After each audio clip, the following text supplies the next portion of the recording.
My name's Messiah Rose, and this is Black Power Magic Hour. I'm Dr. Evil Genius, and it's still Black Power Magic Hour. What's going on, family? It's July 30th, 2020. Pretty much the Senate just went home for the weekend and didn't pass an appointment. Trump is threatening to murder everyone, but that's what's going on. But we want to thank Matt and Jesse for doing the magic behind the scenes and hooking all this up and stuff like that. Dr. Virginius, how's it been doing right now? How you been feeling? Some interesting things going on in the world, not the least of which the tech moguls' performance in front of the Senate yesterday I found to be pretty interesting. So I'm pretty sure we'll be discussing that tonight. Pretty much. Jesse wants to drop the segment, dash and bash.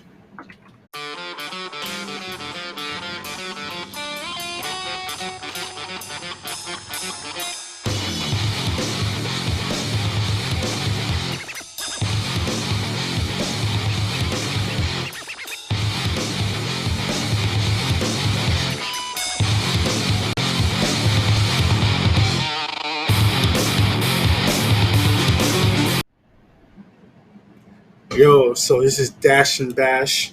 We want to show something pretty much is going down. Jesse can play this video real quick. Play it out. It was a historic gathering. Apple's Tim Cook, Facebook's Mark Zuckerberg, Amazon's Jeff Bezos, and Google's Sundar Pichai, all on video link to defend themselves against claims that their companies are too powerful. A year-long investigation by US lawmakers says it found patterns of abuse by the online platforms. Many of the practices used by these companies have harmful economic effects. They discourage entrepreneurship, destroy jobs, hike costs, and degrade quality. Simply put, they have too much power. Just as America's technology leadership is not inevitable, Google's continued success is not guaranteed. New competitors emerge every day, and today users have more access to information than ever before. Competition drives us to innovate, and it also leads to better products. But we're 97 days before an election, and the power, as the previous chairman and ranking member have said, the power these companies have to impact what happens during an election, what American citizens get to see prior to their voting, is pretty darn important. We build platforms for sharing ideas, and important debates play out across our services. I believe that this ultimately leads to more progress. When people start talking, it means we often find ourselves in the middle of deep disagreements about social issues and high-stakes elections. Shadow leadership. I personally don't believe that private companies should be making so many decisions about these issues by themselves anymore. Yeah, he looks like a conspiracy theory. I made the case that there needs to be new regulation. He came from another dimension. He's the reptilian Manchurian candidate. Yeah, he is an ultra-dimensional being come here to take over our minds. Which the four CEOs deny. The Congressional Committee has no authority to regulate companies, but it can recommend changes to antitrust laws. Hooray! That's the most worthless thing. I want to address Mr. Jim Jordan because I felt, I watched. Normally, I don't watch political stuff. I know that this is mainly a political show, but people who know me, I'm not really a political guy. But since I've agreed to really dive headlong into co-hosting Black Power Magic Hour on 10 p.m. on Tuesdays and Thursdays, don't miss it. I sat through the entire hearing from beginning to end. I don't know why you did that. I sat through the entire fucking hearing. Okay, and I have to address Jim Jordan, and I'm so glad that he was part of that clip because he was the epitome of what was wrong on the politician side of that hearing. So, it's easy to say, oh well, you're bashing Republicans, but I have a legitimate gripe with the way that the Republicans went into yesterday's hearing. So we're talking about antitrust issues. You're talking about companies that are trying to squeeze out competition to try to grab up all the consumers and then raise their prices and things of that nature. But consistently, whenever a Republican went to open their fucking face, it was all about, why are you trying to help China? Why are you trying to help Joe Biden? You're trying to silence conservative voices. Those are not antitrust issues. And, they would try to embellish or harp on stupid shit that had nothing to do with anything that had to do with antitrust. And at the very head of that was Jim Jordan.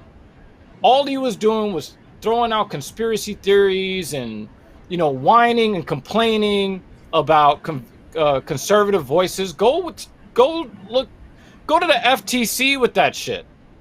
This is an antitrust hearing. Stick to antitrust. And it really just goes to show that when you look at things from a partisan standpoint, it just seems like some people on one side of the aisle are more concerned with retaining or gaining power than actually doing their goddamn jobs. Anytime a Democrat opened their mouth, they were talking about how Amazon fucks over not only the third-party sellers, but they fuck over the customers. They squeeze out competitors. They got all up in Zuckerberg's ass about the acquisition of Instagram, and a lot of the language that was used up until they purchased Instagram. They basically threatened them with kicking them out of the marketplace. That's completely anti-competitive. These are antitrust issues. So when people want to say, well, these people are biased and they're liberal this and they're libtards that, well, give me something I can actually use. Because here is an example of an opportunity for Republicans to stick to the fucking subject, and they couldn't do it. They did not give a fuck about consumer protection. They didn't give a fuck about equity in the marketplace, about having a free market like we hear these Republicans talk about all the time. We couldn't get none of that from them. They were basically whining and complaining. Can you please get Donald Trump reelected? Can you stop helping Joe Biden? That's all I heard in over 6 hours of bullshit coming from these fucking politicians. So that's the thing that stuck with me the most. Stick to the fucking subject, please. I beg you, please. I mean, you're great for sitting through that supposedly antitrust hearing where pretty much they can't really do anything about it, as you heard from that report. It's just like a recommendation, just like maybe you guys should break up. I'm not really sure you can break up. That's pretty much what that hearing was. It wasn't like a real hearing for any kind of laws to be passed from that hearing, which is like crazy. So move forward. Speaking of like what's going on, as everyone knows, if you don't know, the pretty much the CARES Act, all that stuff is about to expire. It's about to be wild shit this weekend because the Senate just went home for 3 days. They had a 3-day weekend and didn't pass anything. But at the same time, when Jesse plays this video real quick, you can see like who else, who got the money, who got some money. So a claim spreading in some viral messages says millionaires are getting $1 million stimulus checks. But is it true? To find out, we had our Verify team investigate. Here's our Jason Puckett. Tweets like this one from actor Don Cheadle claim 43,000 millionaires will get an average $1.6 million from the stimulus bill. So we're verifying. Is this true, and how would that be possible? Our sources here, the CARES Act itself, along with data from the Joint Committee on Taxation, a nonpartisan body of Congress. There are two parts of the bill that people point to. On page 193 of the CARES Act, there's a, quote, modification for net operating losses. And then on page 205, there's the, quote, modification of credit for prior year. Combined, these two sections of the bill changed tax law in 2020. They let a certain type of business owner, like real estate investors, for instance, use their financial losses in recent years to lower the amount of taxes they will owe in 2020. Basically, qualifying people will pay less on their taxes in 2020. Now, the Joint Committee on Taxation, or JCT, explains the reasoning a bit.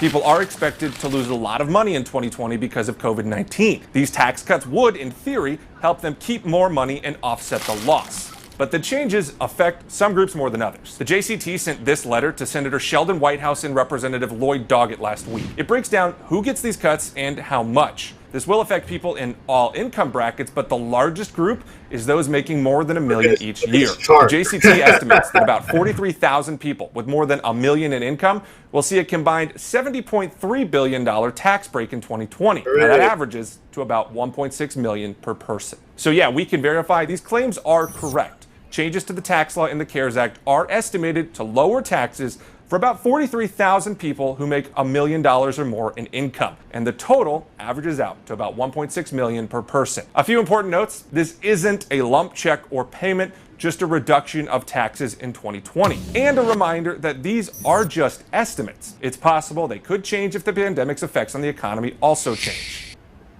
So pretty And much, if you would like us to verify rich something, people got send an help in all different kinds of ways. Tax breaks, loans, all kinds of ways. They gotten help, all different dimensions. It's just, I'm just showing you another example of what people got.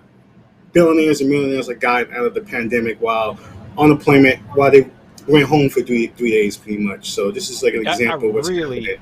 I really want to drive this point home, because all we're hearing from certain politicians on a certain side of the aisle is how it's so fucking horrible that American families are staving off abject misery and terror because they're getting $2,400 a month, which adds up to about $30,000. I think somebody said 28.8. I believe that was Waffles when we did the calculations last show.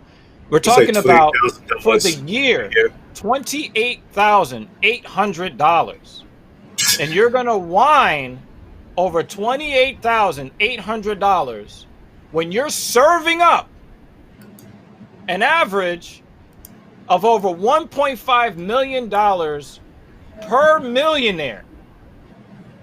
The people who don't need a bailout, and that's you're one. giving That's them one the of the most bailouts money, they but got. you're going to complain. But your complaint is that we're going to torpedo the country if the 99% are not miserable every single second of every single day. That's what the fuck that sounds like to me. Correct me if I'm wrong. Let me know if I'm not being balanced. I know Jesse could play this clip real quick. Like, this is pretty much reporting from home. Meanwhile, money drying up for the unemployed, and rent now is due again in just 4 days from now. Talks are continuing in Washington, D.C. about extending benefits for the jobless, but there is no deal quite yet. WPTV News Channel 5's Matt Sesney takes a closer look at the difficulties that lie ahead.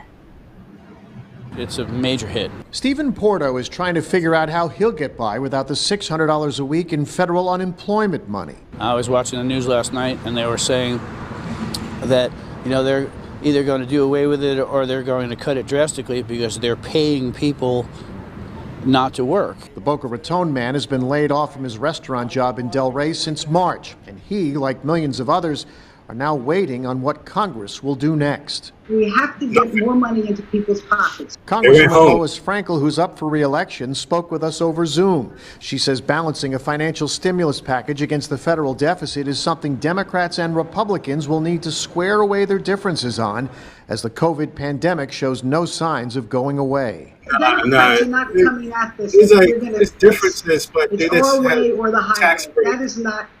We cannot afford to do that for the sake of the people of this country, because people are hurting, and so I think both sides will end up having to compromise. And it leaves people like Stephen waiting. There's a lot of people that are looking for work, like myself, that need that money to survive, pay our rents and pay our bills. In West Palm Beach, Matt Sesney, WPTV News Channel 5. Now, we also reached out to Republican lawmakers on this, including Congressman Brian Mast. He was not available for an interview late today. Oh, shit. Well, we couldn't get to interview him either today, so unfortunately he's really hard to reach, the asshole.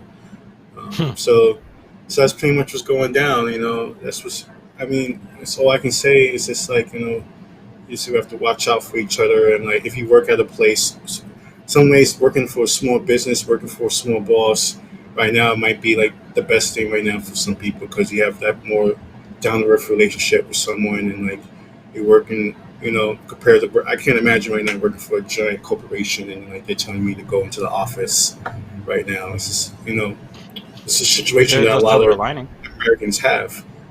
But there's a silver lining to all of this, though. Yeah.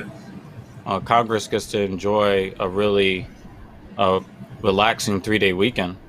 That's they're gonna have the jacuzzis. They get to go in the pool. They get to like get tan. Chuck Schumer gets a tan, the tan lines and stuff. That's gonna happen. Nah, he'll just be a little bit closer to skin cancer. Let's be real. Congress should be fired. Yeah, they all should be fired. So, but what's causing all these problems right now? Jesse dropped this video. It's going to the virus.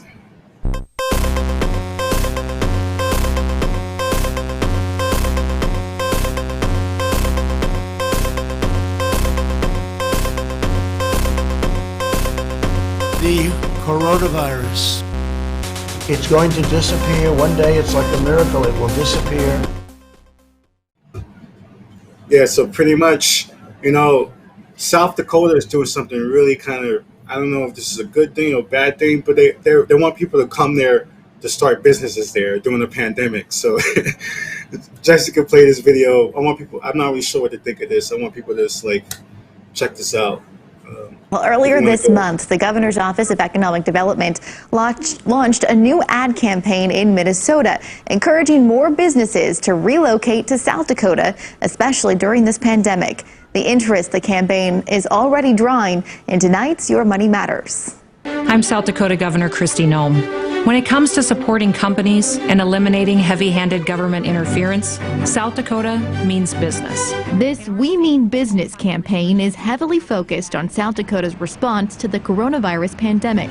Here in South Dakota, we trust our people.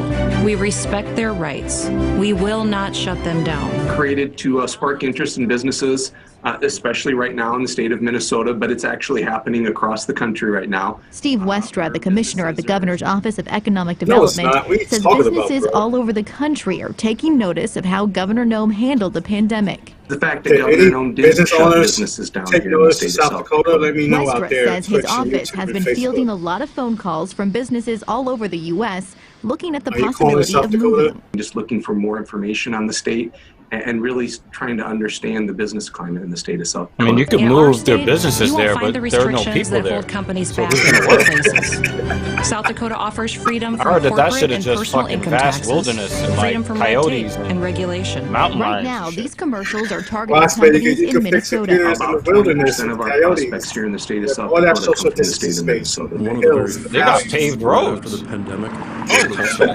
50-person call center, kind of in the Minneapolis area came through and just started looking at property with the intention of moving to South Dakota. Nick Gustafson with Fender Commercial Real Estate is already fielding a big uptick of new prospective clients. We've seen interest really pick up, I would really say since April. Activities really picked up when we're just now starting to see, that activity translating to properties and land under contract. And I think you're going to see inspiring people to move to South Dakota. big headlines on some new companies. Actually, I'm kind of inspired right now. Look at that I land. can tell you this much. I can't reveal who the companies are at this point, but I will tell you we're in negotiation with several companies right now that have operations abroad that are wanting to bring them back here into the state of South Dakota. Since the pandemic and the trade war with China, both Westra and Gustafson have seen a trend of more companies looking to bring back manufacturing. And suddenly supply chains were under a lot of pressure. And so we have a lot of businesses looking to really reshore operations that they may have had in China or Thailand or wherever they might have been. And really Who's want moving to to South bring Dakota? back Thailand? to the United States. Westra says his office is working to show these companies how South Dakota Look at them could rolling be hills. the right place to settle. Yeah, exactly. Our people are outstanding. Our communities are welcoming. Our quality of life is unmatched. It really allows them to sit No, down but I have to and look say- at their We didn't overall know that you had operations and see indoor the fucking running overall water. You're talking about benefits of coming to the quality state of life South Dakota. unmatched. It's not only just a great place to have a company, but it's a great place to live, work, and more importantly, to raise a family. And Damn, while that's a we lot are of all looking mayonnaise, forward to man. the big There was no manufacturing and chocolate in distribution that new shot. business announcements I mean, expected to we're come supposed this to, fall, Native American there are people live also there many too, smaller so to they were mid-sized not in that companies video at all. already in the process Nah, not at of all. relocating to South Dakota. They just whitewashed the whole place in that video, yo. So that's pretty much Quite South literally, Dakota. sir. Yeah, Quite yeah, literally. that's crazy how they made that video. So sounds like people are fighting outside of my house right now. If you can hear it on my microphone, I'm in Brooklyn right now, in the gritty. Money, money, money, money, money. Well, So I'm in Brooklyn, and you don't hear that in my background. What's your excuse, motherfucker? I don't know. I'm in Brownsville. Yeah, Oh, so, I'm yeah. decidedly not in Brownsville. No, next. So like at the same time in South Dakota, so you have them beasting for businesses to move out there in South Dakota, but at the same time they're pushing kids back to school. So if you can show this clip real quick, Jesse, what's happening in South Dakota there, what's going down. Joining us right now with her plan is South Dakota Governor Kristi Noem, who made the announcement yesterday. Governor, $47 million gets every student back in school? Well, the science is clear. Our kids need to be in school. It's better for them. We've got a lot of kids that haven't checked in since this virus hit. It's really our most vulnerable population that needs to be back in those classrooms. Many of us are trying to plan the rest of our lives, and we're all just on hold right now, waiting to see where we're supposed to be, if we should move, if we should stay, if our kids are going back to school. When will y'all make decisions? I'm sure it's each governor's going to have their own timeline, but when are you going to say a definite? Well, for us, our kids are going back to school on time. We've had they will definitely be in the classroom. We have proven that distance learning is not as effective as being in the classroom. We think that kids have only achieved about 70% of the learning that they could have had they been in school. And then also we have a lot of kids that don't have a stable home environment. They don't have parents that are really being responsible to make sure that they're learning. Those are the kids that are getting hurt the most. And in South Dakota, in some districts, it's up to 30% of the children. So they need to be there in the classroom where these teachers and administrators can see how they're doing, look at them, give them a hot meal, make sure that we're taking care of them, and then make sure that every single child at this important time in their life, that they have the opportunity to learn so they can be successful for the rest of their life. Sure, and it's not just learning, as you detailed. There are some American children who live that the only video. hot meal they get all day. I think my brain just broke. Okay, so on a day where Donald Trump calls a fucking press conference to tell the country that for safety reasons, we need to postpone an election that has never been postponed before. And then the same party is saying, well, it's safe enough to send your kids back to school, and we're going to say the word science. We're not actually going to tell you what kind of science. We're going to say the word science, and then you're automatically going to say, whoa, they've got to be right. And then you shit on the parenting of those in your state. Oh, they can't feed their kids, right? Now you're saying that they should pull themselves up by their bootstraps. We don't know what fucking bootstraps because everything's shut down. But you're telling them that they're not even good enough parents to give them a hot meal. And we're talking about South Dakota, like in the commercials that I'm pretty sure she signed off on. You're talking about this unparalleled standard of living and how great it is. But then you're going to get up on Fox News and tell us about how they can't feed their kids and they're not, and they don't have the discipline to raise their kids properly and to teach them. Like, what the fuck are you trying to say? Yeah, that was the craziest thing I heard. That like just say that and like, what? So why do you need to give kids warm clothes and like food in the first place? Because you don't have jobs, you have people unemployment, and you have a poor indigenous population of Navajo Nation. There, you have all these populations there that's super poor in South Dakota. And this is what she's talking about: giving a bowl of hot soup to kids, pretty much, and taking a shit on parents. But I really want to give context to history. Like people don't realize that it's been like. If people go back, people talk about New York City in the 1980s because you just hear that Brooklyn landscape of people shouting and broken glass and stuff like that. do my side. If Jessica played the New York City clip from the 1980s, this is perfect. So, there's been blight. There's been urban blight, pretty much. Like Detroit is urban blight. But New York City had a moment too when things were just so crazy and fucked up. And adding to the danger on our streets and highways, missing signs and what City Controller Harrison Golden is calling poor maintenance of traffic signals and signs is costing the city a bundle. And as Milton Lewis found in his own one-man survey today, the system could use some... How long have those lights been inoperative? Over 3 months. They've not been working. 3 months with no traffic lights. These non-functioning lights at Jackson Street and FDR Drive are typical of faulty traffic signals. According to Controller Harrison Imagine traffic lights not working at the FDR Drive. Defects, including faulty and missing signs, are causing problems. Isn't that kind of sort of the case? There are homemade cardboard street signs at the intersection of Waverly Place and Perry Street. Month and a half. It's been up that long? That long. What happened to the original sign? I don't know. I think someone stole it because now they're valuable items now that they're replacing all the street signs in Manhattan. Faulty traffic lights can cause accidents. Today, for instance, at 1st Avenue and 61st Street, green and amber, but no red. At 60th and Columbus, red and amber, but no green. And a problem at 71st and 3rd. You can see the lights are working right now, see? Yeah, but doesn't this control it in any way? Yes, it does. This is the control box. Oh, is that controls the traffic lights. And the control box is on its back. Yes, but you can get it to work on its back. Traffic signs of all sorts have a way of falling on pedestrians, who sue, of course. That we're not gonna and washed-out signs cause problems. Then there are streets without signs, such as at the intersection of 6th Avenue and Minetta Lane in the Village. Those street signs have been missing for quite a few weeks. Oh, really? Almost a month. There's a parking sign up here, but what does it say? I think it's Chinese or something. I don't know. I really don't know. Actually, that government sign that reads, no parking from 8 a.m. to 11 a.m. We need Monday, journalists Wednesday, like and Friday. him. What does that back sign in say? The city. I swear. Nothing. I might start watching Nothing. the news again. Nothing. Nothing.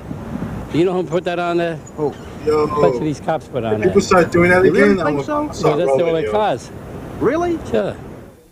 Now listen to this. Would transit authority cops be so bold as to paint out a sign so that they can park their private cars at will? Oh, I find that terribly hard to believe. And yet, I do wonder what would happen if somebody who was not a TA cop tried to park on the west side of Central Park West between 60th and 61st Streets. I wonder indeed, ladies Parking in and New York City gentlemen. is like a whole conversation, yo. We want you to know that Milton answers all. his Yo, own look at that angry hair, son. Yo. Damn. Those suits are a fire hazard, yo. Those suits are fucking... Oh no, yo, that hair was fucking epic back in the day, man. Walk. Fucking It's blast from the past, 37 Yeah, years ago. God damn. Yeah, I just want to show people this perspective. Remember the time New York City was so shitty, like pretty much, like I hear stories about people go home and have 4 locks. Not only 4 locks, but get like a wood, like a metal bar to like anchor the door so people don't kick in your door. A little deadbolt action. Yeah, man. Like like New York City was like money. Yeah. Hey, man, that was the crack epidemic, man. That was the height of the crack epidemic, man. Either you were slinging some shit, or you were looking to, I don't know, steal parts out of fucking traffic lights. Sell that shit to go get some fucking dope or something. I don't know. People were stealing signs. Yeah. I was you know what I'm saying? I was a cream pie that was just fully baking in 1983, so I don't know. The times are hard back then. You see all this fucking white in my beard, son? That was a long time ago. As soon as I came out the room, I was grinding. For real, son. Yeah. New York Yo, City's son, like that, yo. My people Pumas. don't know. Motherfuckers don't know. Like times was when I was a hard. baby, Like, I had fell out the braids. I had a womb. gold chain. I fell out the womb having to go get that bag, son. That video just shows you, just like, I mean, my experience growing up in New York City, I mean, it wasn't, I mean, I guess it was like the late 90s, early 2000s when I was kind of roaming around by myself, and I remember it had a kind of blight, but not that intensity of like, people, multiple traffic lights being missing in an intersection and stuff like that. But as I travel more, you see that in other cities all over the country. It's like that. So that's like normal now. That video of New York City in 1983 is like a normal occurrence in many places in New York City now. Just like crazy. It comes to me talk about infrastructure in the city. Where is all the money going? The police and the truck and the tanks. Not the sidewalk and not the street signs. So it's pretty much just going down. But we have this. In a way, it kind of feels like because of the economic situation that we see in the country, that we're kind of sliding back there. And I think that is kind of disingenuous to say, well, you guys just agreed to defund, 1/6 of the police budget, and that's why crime is high. No, crime was going higher because people were locked in their houses with no way to earn any income, and they're losing their goddamn minds. So it kind of feels like we're kind of expanding the poverty base, and we're starting to see a slide towards the crime that we saw in the 90s, 80s, 70s. So I really want to play this. Like, we were supposed to have Natalie Means from Rapid City. She was a former mayoral candidate, Rapid City, but we didn't. She got really busy tonight. But we want to play this kind of like audio tape of Professor Richard Wolff, and I really actually didn't really finish listening to it, so I really want to listen to what he has to say a little bit about what he feels about These capitalism. days, the most stunning thing about capitalism is the drive it seems to have to self-destruct. What an amazing reality that a country with the biggest defense establishment in the world cannot defend itself against the COVID-19 virus half as well as dozens of countries with much less military and many fewer resources.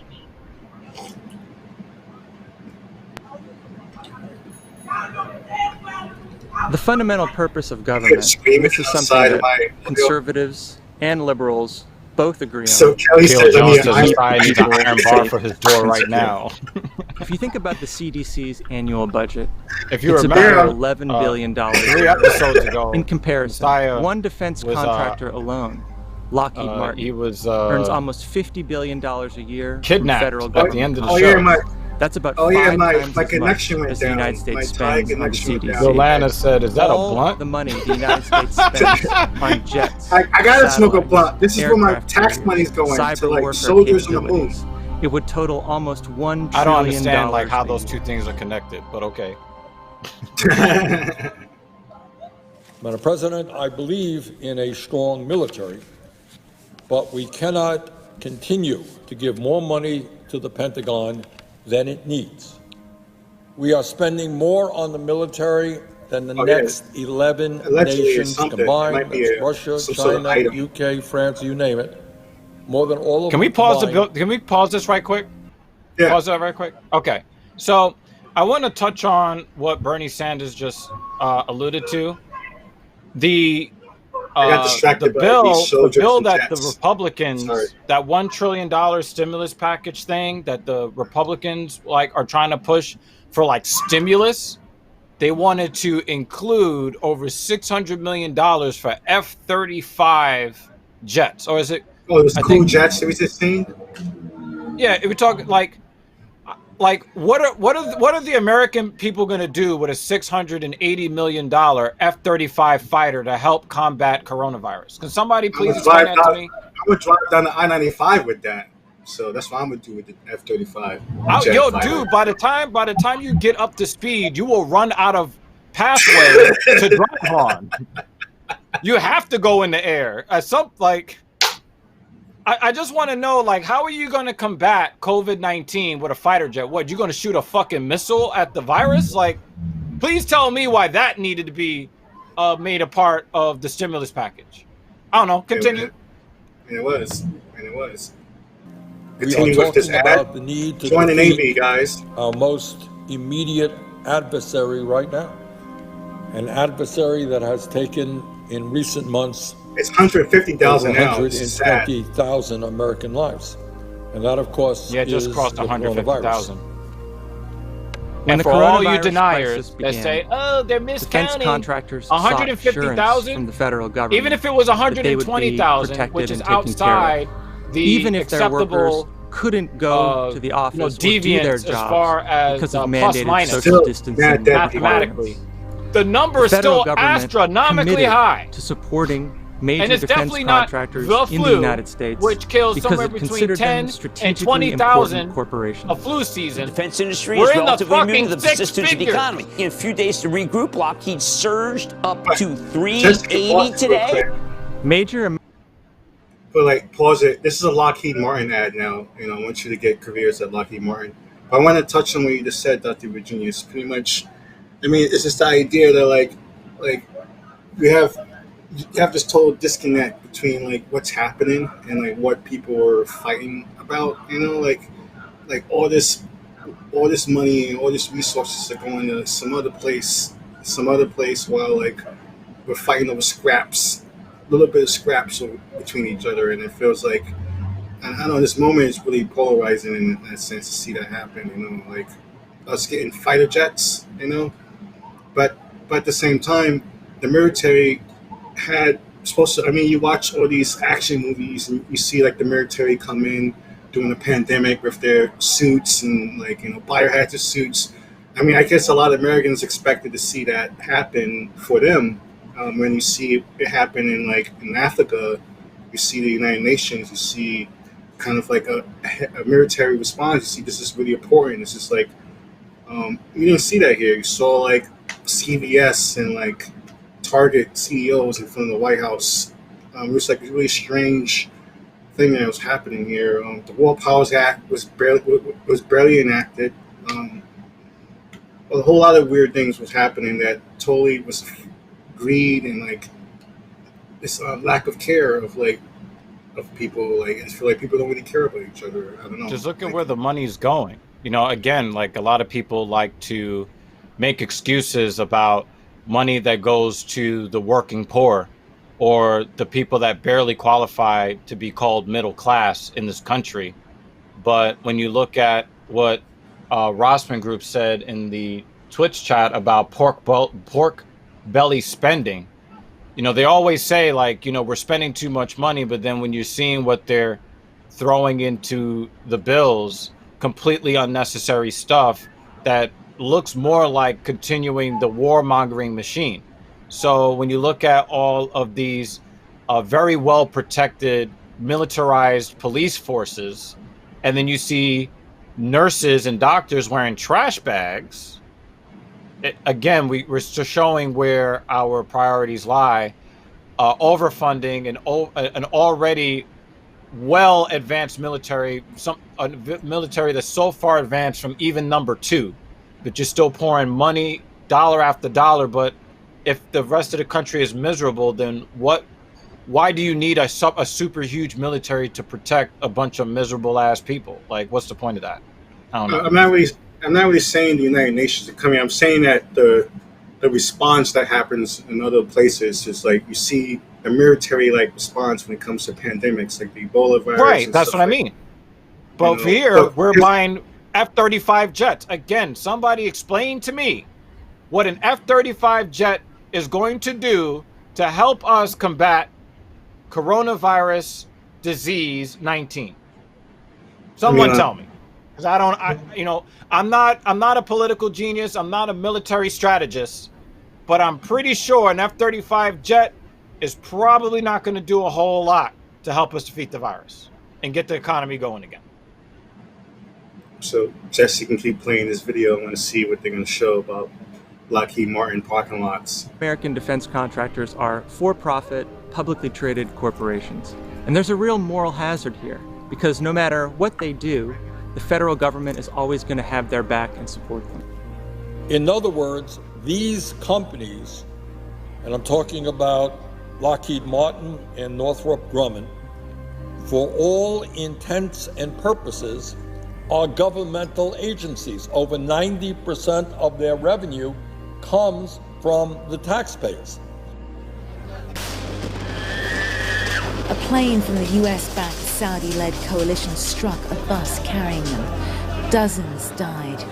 Munitions experts tell CNN this was a US-made Mark Mk-82 bomb. This number here denotes Lockheed Martin, one of the top US defense contractors. And Lockheed Martin isn't the only major U.S. defense contractor. There are dozens of corporations that make billions and billions of dollars a year. Democrats are Northrop signing Grumman, off on this. A lot of this Raytheon, stuff is bipartisan. These are major they do it quietly. companies They with do it billions really of dollars slyly. that have been not much use to us during the coronavirus pandemic, which represents one of the greatest existential threats the United States has faced, perhaps in its history. As it's achieved increasingly apocalyptic proportions in this country. Pause this, Jesse. So, like, a hoax. Remember this? This was happening.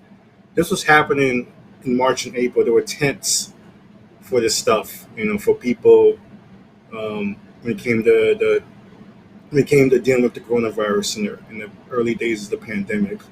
This was the scale. This is what we had going for us, and this was done like for state by state ways, by like private agencies.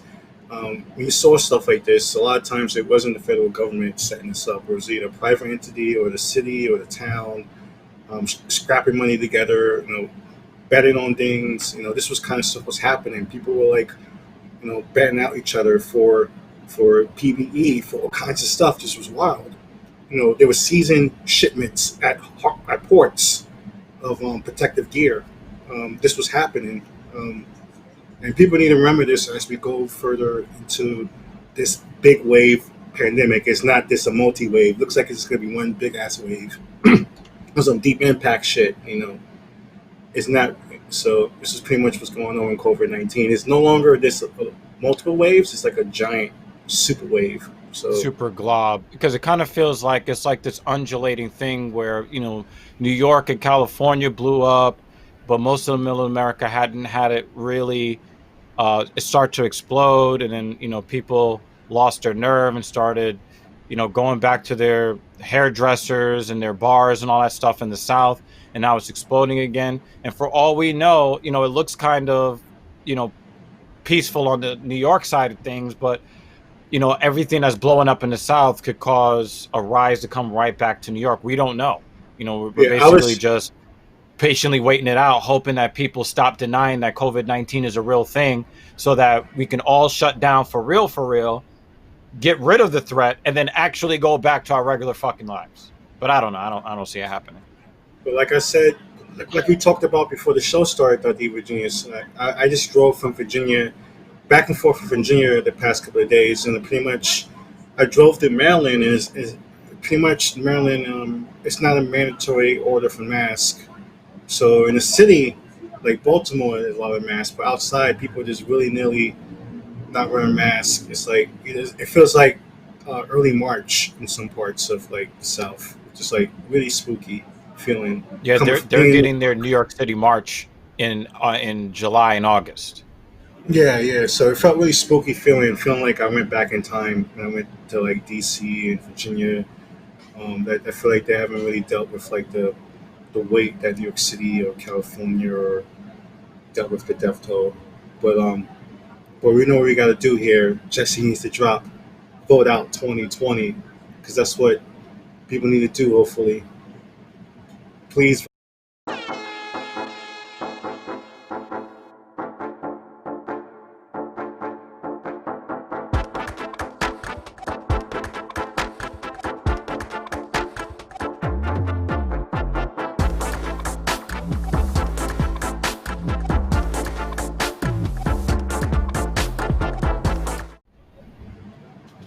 So I just want to set the record straight before people freak out. Trump is a liar.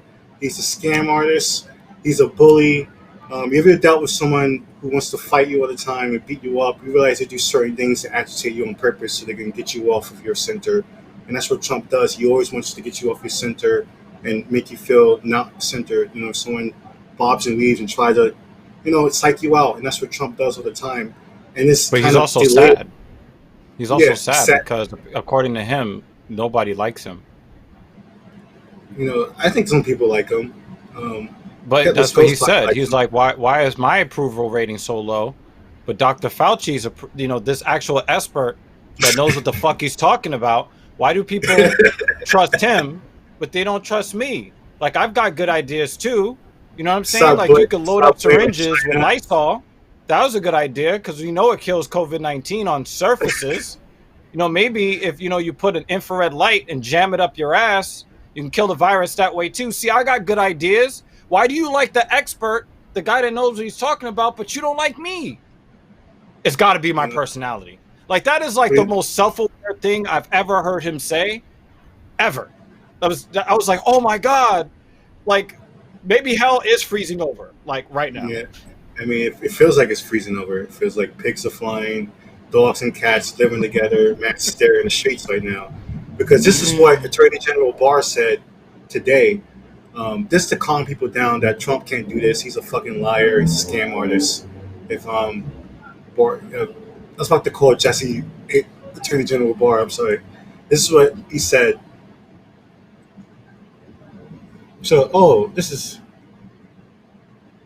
Oh, I thought this is Attorney General. No, it's Mike Pompeo.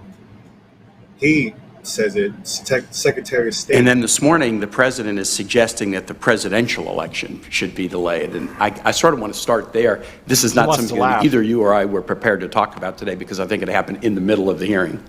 The president sent out a tweet that said, quote, delay the election until people can properly, securely, and safely vote, ? Not saying it will happen, but raising a question. Can a president delay the November presidential election, Mr. Secretary? He's a smug bastard. I'm not Tim going to enter a legal judgment on that on the fly this morning. Mr. Secretary, you are an honors graduate of West Point. You are a graduate of the Harvard Law School. You were on the Harvard Law Review. I was at Harvard Law School, and I went to a lot of Red Sox games. I went on the Harvard Law Review. Look at his face. Very kind of you, thank you. You are one of the He's giving him the fattest shit sandwich I've ever seen. Accomplished lawyers who were part of this administration. Can a president delay a presidential election?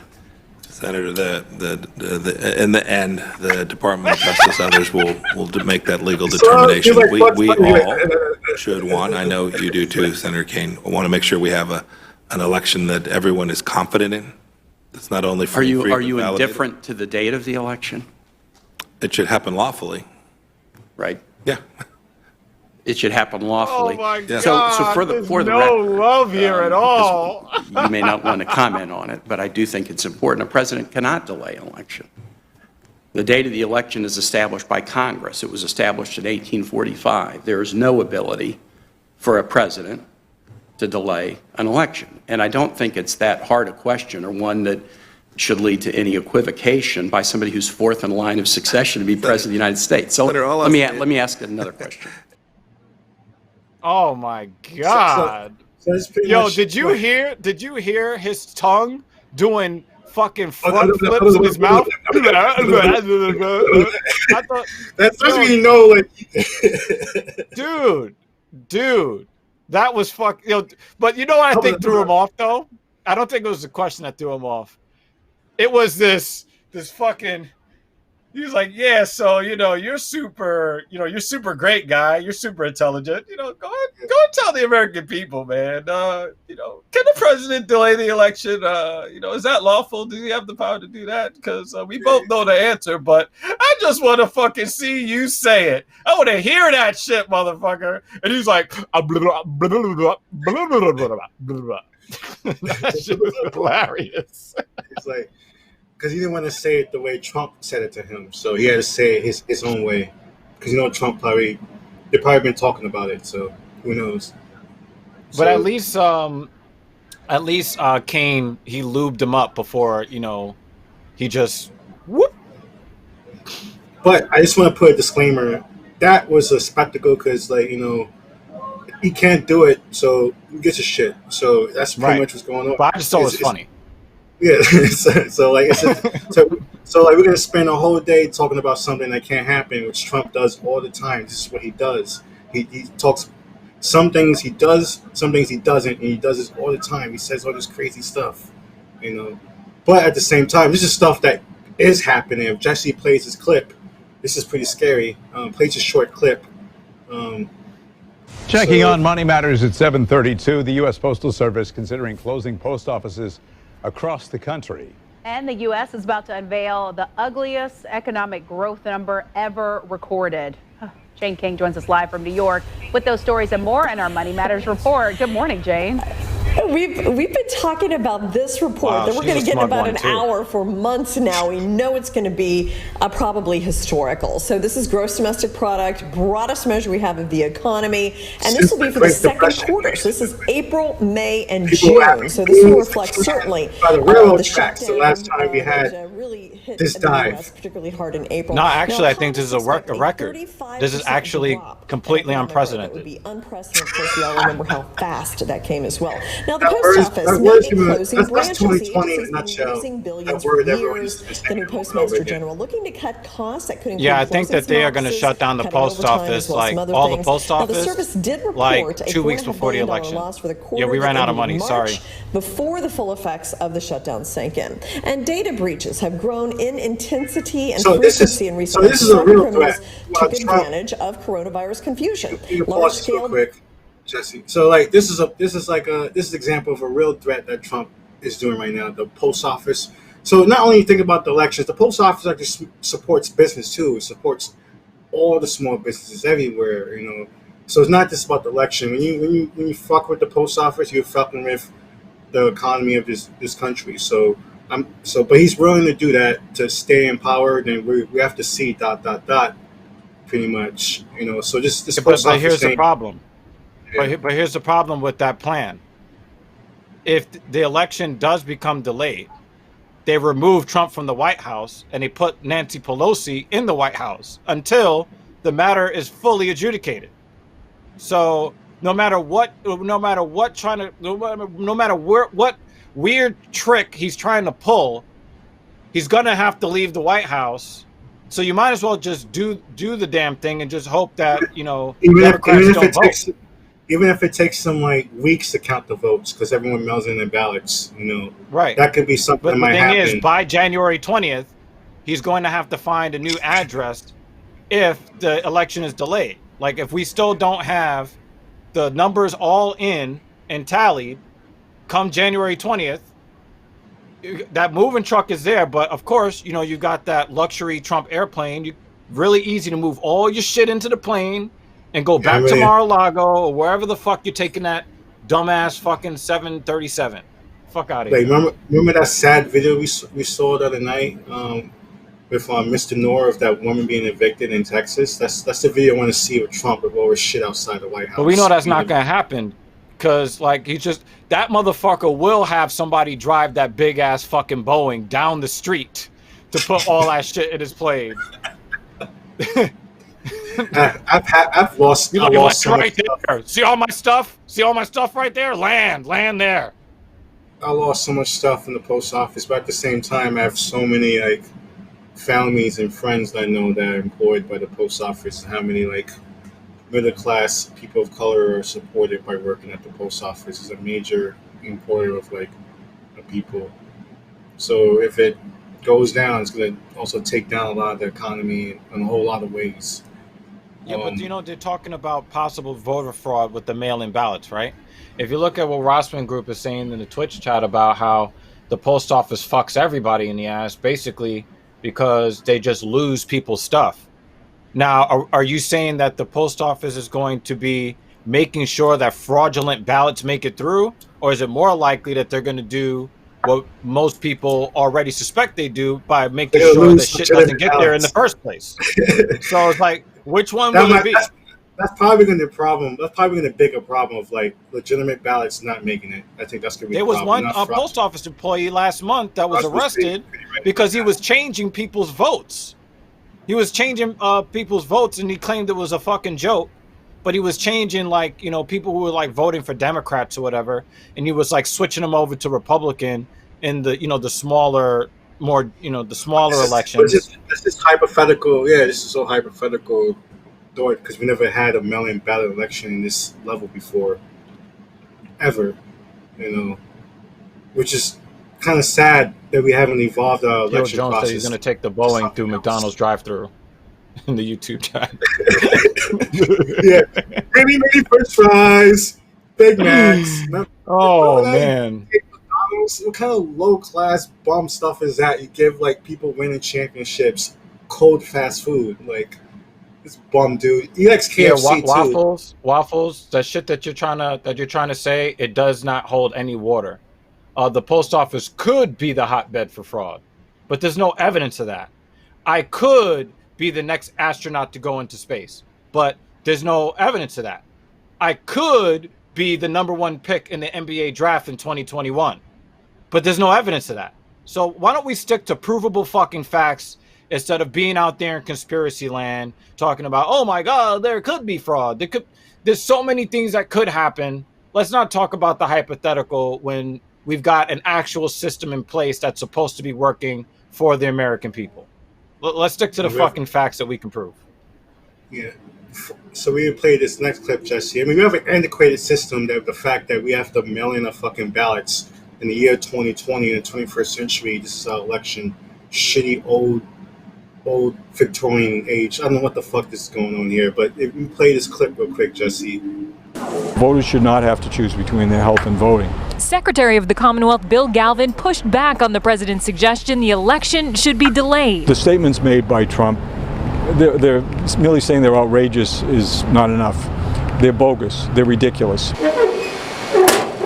The option to vote by mail is moving forward. In Newton, of the 65,000 registered voters, 10,000 have returned the application to cast their ballot through their mailbox. Newton City Clerk is confident in the election's security. Once they get the ballot, they're going to return it to us again in a signed, sealed envelope under pains of penalty and perjury that this is their ballot. I would vote by person if I had to, but I'd rather vote by mail. To vote by mail in the general election in Massachusetts, the request for a ballot must be received by October 28th. The ballot must be postmarked by November 3rd and received no later than 3 days after the election. Secretary Galvin says he believes in the Postal Service, but has this concern about a move made by the president. He's recently replaced the Postmaster General with a political supporter of his. We've also seen other changes in the administration of the post office. That worries me. Now, you are also urged to mail back your ballot as early as possible. There will also be 10 days of early in-person voting as well as voting in person on Election Day, all with precautions, of course. We're live in Newton. Jennifer Egan, WCVB News Center 5. In other words, really long-ass lines. That's what you mean by precaution. Just long-ass lines. It's going to be in person. So, that's vote out 2020 pretty much. Oh, please. I mean, these, like, Schumer and Pelosi, November, people really need to get out there, really shift. People are already upset. People need to really take the narrative from these, like, weird corporate people who went home while not telling people if they're going to get unemployment extended or not. They went home today. Getting out there could mean getting out there to your mailbox and putting an envelope in there and hoping that your local USPS guy is a stand-up guy that believes in not fucking with the election system of the United States. I mean, when I worked at the post office, they showed you like this old kind of 70s training video of like about mail fraud, about like opening mail at the post office. You work there, like you wearing bell bottoms and like they even have like a show about mail fraud. Like it's like a real weird like Hallmark Channel cop show about like postal inspectors. I don't know if you will internet watched before. The whole post office has like a whole world around it. If you dig into it, it's like a Hallmark cop show. It's like a Diet Lemonade Law and Order. It's like this is a really funny show. So that's the post office when it comes to how they deal with fraud. It's like it's a federal offense. Like, and people who work at the post office already knows that on a day-to-day basis when they do work already. So with the mail, people mail checks all the time. People mail all kinds of like things all the time. So it's we have to interesting. see. Spectrum 86 in the YouTube feed makes mention of Washington State mail-in. They've been doing mail-in voting for years, so it kind of makes me think about like, what about this? I think there's like 7 states that have been doing it. Like, they've had people come in and out of office. We don't hear any of them complaining about voter fraud in their state and municipal elections. So, you know, since there's no evidence of widespread voter fraud, what's everybody really afraid of? Yeah. So pretty much, you know, we have the post. I wish we can get like a postal person expert here that really talk about the post office. It's interesting because like the whole pension thing, like this whole elephant tumor pension situation at the post office has, the subsidies they get. This whole situation the post office has kind of crippled it over the years. It's broken it down, and now we have to depend on it for this historical election. We have to see what happens, you know. So I have this last video. Jesse can play this real quick. It's kind of inspiring because it's really tough times right now. People need to feel inspired. People need to feel good. You as a person, you can make the world good by yourself, man. And if you watch this cool video right here, you know, just go out there. He started walking down Pike Street again, the same path he took before. Still with the football, still with the long Apache hair. You've met this man before. Only the last time we introduced you, 10 months ago, he was running down Pike, bounding with joy, stopping occasionally to howl. Robert was the guy who threw the football to anyone and everyone. It was his way of connecting to the people of his city, of breaking down barriers, and people loved him for it. Yeah, thanks, guys. Having a football thrown to you by Robert Searles has become a rite of passage in Seattle. It makes people smile. Last summer, he told me about the medicine of playing catch with strangers. If I see tension, you know, I try and break it with, you know, a good yell or a good throw. And just showing it, you know, breaks up the monotony of the bad feelings between whatever's going on. Robert brings a light with him, and he takes it all over Seattle. He's been doing it for 25 years. Our story about Robert was seen all over the world. It was watched more than 2 million times. But there is a meanness in our streets, too. It was watched a more than darkness 2 has million gripped our city. I was just going into the lobby. 10 days ago, at Wintonia Community Housing, where Robert lives, something happened. So I go to the elevator right here. Just about to push the button, and this guy comes in behind me, and he's yelling 6 feet, 6 feet. I just pushed the button, turned around, started to say, I think we only have room for 4 feet, and before I could finish my sentence, he brought his hands up. The man had a knife, and he started stabbing. He stabbed Robert in the face. A long scar will never let him forget. He stabbed him on his head, and in the throat, and in the ribs. Do you think he wanted to kill you? Yeah, he did. Definitely. But he came in hard, and he came in fast, and he wouldn't stop. How many times were you stabbed? I was stabbed 13 times. Robert defended himself. He was able to knock his assailant to the ground before help came. I fell on the floor. So he got the prison shivving and still knocked him on his ass? Yeah, I mean, you're throwing that football for 20 years. They said, sit down in this chair over here. So I sat down and was holding my head. And then the fire department came in. He lost half of his blood, but no vital organs have been touched. Robert is a lucky, lucky man. I know, I can't speak for the man. And I hold no animosity. He's really fortunate because he could have lost the eyesight in his left eye. That goes along with everything that's happened in this situation. He's blessed. You know, that's what will carry me through. I wouldn't say he's blessed. I mean, he got 14 stab wounds. Ain't nothing blessed about that. And the darkness of our streets, maybe it too will pass. But one thing is for sure, Robert, I wouldn't even try to throw that football. as long as he's still standing, as long as he has a football. Still doing it. I asked him if what happened has changed his outlook. That's a good comparison. I'm still Delano. talking to the man upstairs about that Jim one. Thorpe. You know, I was those trying are to. I was trying to think of like questions who that can I be answered saw in my right mind's away, eye you know? when I saw him I'm throw the telling football. everybody, and it stands true to my death, that God wasn't about to let this man take my life, you know, or else he would have brought me home, you know. Do you still do That's your yell? fucked, I do, more so than ever. This only seems to happen to like X2. peaceful people that have like God, people I'm go like here full still, fucking Rambo and to on thank them. him for keeping Like me regular alive, ass, and I affable, will nice still people find who out are what cool what his meaning that he wants and try me to to bring do. people together. Like people try to stab Can I them get up. you to give me one?